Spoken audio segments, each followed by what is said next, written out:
की आपण अपक्ष उमेदवार म्हणून वॉर्ड क्रमांक 9 मधून थांबलात. आपल्या राजकीय आणि सामाजिक पार्श्वभूमीबद्दल आपण काय सांगाल? नमस्कार. कडक खबरमध्ये मी माझ्या अपक्ष म्हणून थांबलो. मी माझ्यासाठी थांबलेलो नाही. मी आमच्या जनतेने, आमच्या मतदारांनी मला असं म्हणले किंवा तुम्ही जर थांबल्या, तुमच्या वडिलांनी जे विकास केला त्याच्यासाठी तुम्ही थांबा, म्हणून मी थांबलेला आहे. आपले वडील यारी नगराध्यक्ष होते. त्या काळातली महत्वाची विकास कामे काय झाली आणि आपण त्यांच्यासोबत होता, तर काय सांगाल या अनुभवाबद्दल? ज्या काळामध्ये आम्ही वडील नगराध्यक्ष होते, वडील 2 टर्म नगरसेवक सुद्धा होते, त्या काळात जेवढे आम्ही कामं केले तेच कामं त्याच्यानंतर कोणीही कामं केलेली नाही त्या वार्डात. विशेष कामे कुठली? विशेष कामे कुठली? सगळे रोडाचे कामं, पाणी घरातून पाठीमागून पाणी आम्ही पार्सल केलं आहे. वर टाकी बांधलेली आहे. जिजाऊ स्मारक आहे ना, त्या ठिकाणी टाकी बांधून तिथून घरातून पाणी दिलेलं आहे. पण आता घागरीनं पाणी न्यायचं कोणालाच प्रश्न नाही.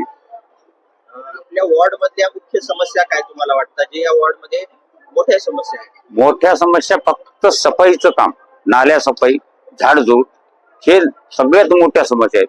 बाकी रोड वगैरे सगळे झालेले आहेत. फक्त मुख्य समस्या साफसफाई नाही, हेच मुख्य समस्या आहे. मग आता या वॉर्ड मध्ये आपण जे सांगताय सगळ्या गोष्टी, तर या आता मतदारांना तुमचं काय विजन आहे? काय सांगून तुम्ही मतदारांना सांगणार की मला मत द्या, किंवा नगरसेवक झाल्यानंतर काय काय पालन करणार? विजन काय?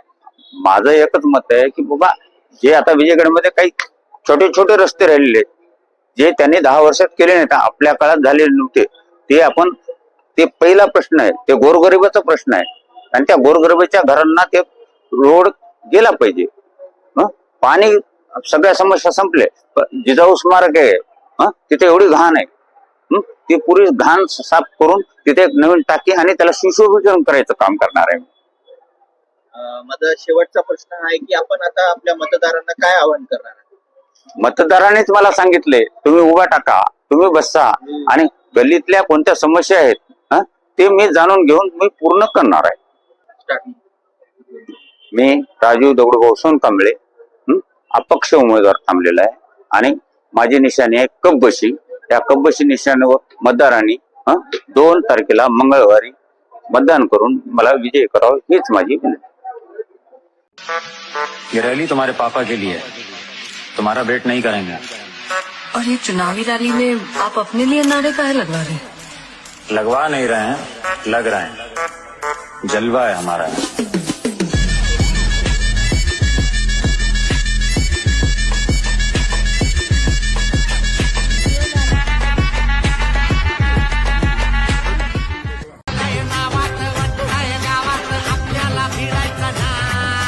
ठेवतो या फाडून, टाकतो या काढून, अडव्या तो शिरायचा नाही.